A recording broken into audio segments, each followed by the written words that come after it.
ঝালমুড়ির আসল টেস্ট কিন্তু এই যে ঝালমুড়ির মশলাটা আছে ওইটার মধ্যে থাকে। রোজা আসছে, রোজার মধ্যে সবাই কিন্তু কম বেশি মুড়ি মাখা করে থাকি। মাখার মধ্যে যদি অল্প একটু মশলা দেওয়া হয়, মুড়ি মাখার টেস্টটা দ্বিগুণ বেড়ে যাবে। কিভাবে ঝালমুড়ির এই মশলাটা মাসের পর মাস সংরক্ষণ করবেন, সেই সাথে একদম ঝালমুড়িওয়ালা মামাদের মতো করে আজকের এই রেসিপিটা শেয়ার করেছি। মশলাটার কালারটা দেখে আপনারা বুঝতে পারছেন আশা করছি। এত পরিমাণে মজা হয়েছিল, এটা বলে বোঝাতে পারবো না। অবশ্যই আমার রেসিপিটা দেখে একবার হলেও বাসায় ট্রাই করবেন। আসসালামু আলাইকুম everyone, welcome back to my channel. ঝালমুড়ির এই মশলাটা বানানোর আগে আমি একটা পেস্ট রেডি করে নিচ্ছি গুঁড়া মশলা দিয়ে। তার জন্য আমি একটা বাটিতে দিয়ে দিচ্ছি 1.5 টেবিল চামচ হচ্ছে লাল মরিচের গুঁড়া, 1 টেবিল চামচ হলুদের গুঁড়া, 1 টেবিল চামচ ধনিয়া গুঁড়া, 1 টেবিল চামচ দিয়ে দিচ্ছি জিরা গুঁড়া, দিয়ে দিব স্বাদ মতো লবণ।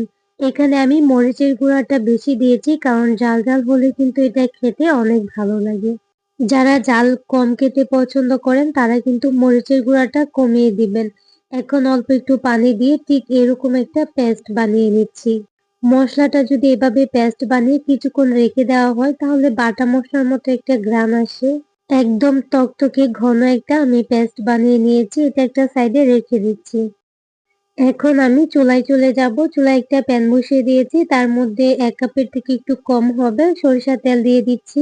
ঝালমুড়ির এই মশলাটা বানানোর জন্য এখানে কিন্তু সরিষা তেলই লাগবে।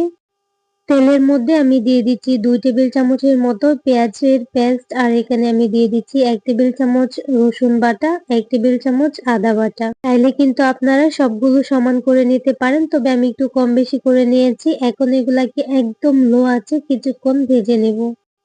এই যে পানিটা আছে পেঁয়াজ রসুনের পেস্টের মধ্যে, ওইটা কিন্তু শুকিয়ে নিতে হবে। আর যদি চুলা থেকে বাড়িয়ে দেন দ্রুত কালার চলে আসবে, কিন্তু পানিটা থাকবে। যার কারণে এটা কিন্তু সংরক্ষণ করে বেশি দিন রাখতে পারবেন না। অল্প আছে আমি এটাকে খুব ভালোভাবে কষিয়ে নিয়েছি। তো দেখেন কালারটা কিন্তু চেঞ্জ হয়ে গেছে। এই পর্যায়ে আমি আগে থেকে যে আমি গুঁড়া মশলার পেস্টটা বানিয়ে রেখেছিলাম ওইটা দিয়ে দিচ্ছি। আগেই বলে দিচ্ছি, এই ঝালমুড়ির মশলা মানেই যে জাল করে খুব তাড়াতাড়ি মশলাটাকে পুড়ে নেওয়া, ওইটা না। এটা কিন্তু একটু সময় নিয়ে বানাতে হয়। যদি মশলাটা পুড়ে যায় তাহলে কিন্তু এটা খেতে তেতা লাগবে। বাটা মশলাটা দিয়ে আমি আবারও খুব ভালোভাবে নেড়েচেড়ে এটাকে রান্না করে নিচ্ছি। মশলাটা দেখে নিশ্চয়ই বুঝতে পারছেন চুলার আঁচটাকে আমি কিরকম রেখেছি। কিছুক্ষণ পরে দেখবেন তেলটা একদম উপরে চলে আসছে আর কালারটা চেঞ্জ হয়ে গেছে। ঠিক এই পর্যায়ে আমি এর মধ্যে অ্যাড করব চাট মশলা। চাট মশলাটা অবশ্যই দেওয়ার চেষ্টা করবেন। আমি এখানে 1/2 টেবিল চামচের মতো দিয়েছি চাট মশলা, আর এখানে আমি দিয়ে দিচ্ছি টেস্টিং সল্ট। যেহেতু আমি আগে লবণ দিয়েছি, এখানে আমি সামান্য পরিমাণে দিয়েছি, এতে করে এটার টেস্ট একদম দ্বিগুণ হয়ে যাবে। যারা অনেক বেশি স্বাস্থ্য সচেতন তারা চাইলে এখানে বিট লবণটা দিতে পারেন, তবে একদম ঝালমুড়িওয়ালা মামাদের মতো যদি বানাতে চান টেস্টিং সল্টটা দিয়ে দেখবেন, একদম হুবহু ঝালমুড়িওয়ালা মামাদের মতো আপনার এই ঝালমুড়ি মশলাটা হবে। এখন এটাকে আমি নামিয়ে নিব। কালারটা চেঞ্জ হয়ে গেছে, এর থেকে বেশি সময় যদি রাখি তাহলে এটা কিন্তু পুড়ে যাবে। তো ঠান্ডা হওয়ার পর আমি এটাকে কাচের একটা বয়ামে রেখে দিব। অবশ্যই কাচের বয়ামে রাখার চেষ্টা করবেন। আর এটার কালারটা দেখেন জাস্ট অসাধারণ হয়েছে। দেখেই কিন্তু বোঝা যাচ্ছে এটা কতটা মজার হয়েছে। চলেন এবার একটু মুড়ি মাখা করে দেখাই। আমি এখানে কিছু মুড়ি নিয়েছি, সামান্য পরিমাণে নিয়েছি। দিয়ে দিচ্ছি পেঁয়াজ কুচি, আর এখানে লাল একটা মরিচ কুচি করে দিয়েছি, আর পুদিনা পাতা কুচি একদম সামান্য দিয়েছি।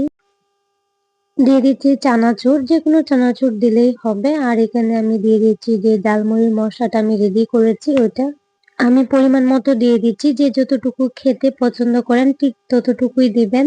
এখন সবগুলো একসাথে মাখিয়ে নেব। আমি শসা কুচি আর টমেটো কুচি দেই নাই, কারণ শসা কুচি আর টমেটো কুচি দিলে খুব তাড়াতাড়ি নরম হয়ে যায় মুড়িটা।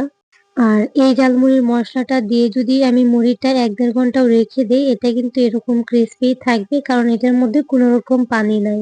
মুড়ি মাখাটা খেতে জাস্ট অসাধারণ হয়েছিল। অবশ্যই একবার হলে বাসায় ট্রাই করবেন, আর ভালো লাগলে কমেন্ট করে জানাবেন। সবাই অনেক বেশি ভালো থাকবেন, সুস্থ থাকবেন। আল্লাহ হাফেজ। আসসালামু আলাইকুম।